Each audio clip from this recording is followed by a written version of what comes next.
Video করে কাট করতে করতে ভিডিও আসলে অনেক শর্ট হয়ে যায়। যেহেতু আমি নতুন ব্লগার, তো আমি খুব একটা ভিডিও লং করেও ছাড়ি না তোমাদের মাঝে।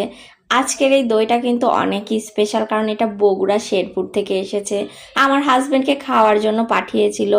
আজকে অনেক কিছু তোমাদের সাথে শেয়ার করব। বগুড়ার দই কিন্তু আসলেই খুব টেস্টি হয়, দেখো উপরের লেয়ারটা খুব ডেলিশিয়াস দেখা যাচ্ছে। আজকে কিন্তু আমার শাশুড়ি আবার কোরবানির গরুর পায়চাটা রান্না করছিল। দেখো কি পরিমাণে পায়চা পেয়েছি, সবটুকুই একসাথে করে রান্না করে ফেলা হয়েছিল। তোমাদের সাথে ভিডিও করতে করতে বলিলাম না অনেক গল্প শেয়ার করব।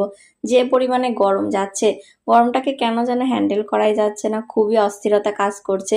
একটু একটু কাজ করলেই অস্থিরতা খুব বেশি হয়ে যাচ্ছে। যাই হোক, আমি একটু ঠান্ডা পানি খেয়ে নিলাম। এদিকে বাচ্চারা খুবই বেশি বিরক্ত করছিল কিছু একটা খাবে জন্য, তো তাদের জন্য সবসময় আমি আলমারি ভর্তি করেই রাখি, যখন যেটা চায় তখন তাদের সেটা বের করে দিতেই হয়। আমার হাজবেন্ড কিন্তু অনেক পরিমাণে ভালোবাসা পাচ্ছে মানুষের থেকে। দেখো এখানে কি পরিমাণে আম, সব আম কিন্তু আমার হাজবেন্ডকে খাওয়ার জন্য পাঠানো হয়েছে। এখানে যেগুলো দেখছো এগুলো আলাদা, আবার এইগুলো কিন্তু আলাদা। যাই হোক, তোমাদের কেমন আম খাওয়া হচ্ছে এই গরমে? আম খেলে কিন্তু প্রচুর পরিমাণে গরম লাগে এবং অস্থিরতা লাগে। এই আমগুলো যে এত পরিমাণে মিষ্টি ছিল, আমার খেয়ে অনেক ভালো লেগেছে। যাই হোক, আজকের মতো এইটুকুই। Thank you for watching. আল্লাহ হাফেজ, আসসালামু আলাইকুম। সবাই অনেক অনেক ভালো থাকবে।